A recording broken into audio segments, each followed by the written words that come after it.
قیامت کے دن جب جہنم والے جہنم میں اور جنت والے جنت میں چلے جائیں گے، لیکن کچھ مسلمان اپنے برے اعمال کی وجہ سے جہنم میں جائیں گے، وہ مسلمان بھی اپنی گناہوں کی سزا بھگتنے کے بعد جنت میں چلے جائیں گے، لیکن آخر میں ایک مسلمان رہ جائے گا جہنم میں۔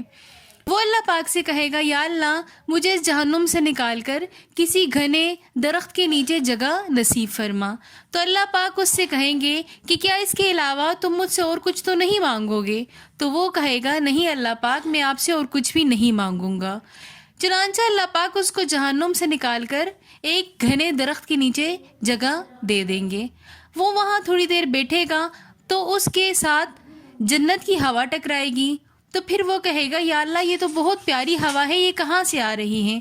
تو فرشتے اس کو بتائیں گے کہ یہ ہوا جنت سے آ رہی ہیں۔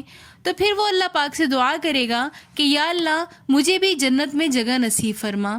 اللہ پاک فرمائیں گے کہ ابھی تو آپ نے وعدہ کیا تھا کہ آپ اس کے علاوہ اور کچھ نہیں مانگیں گے۔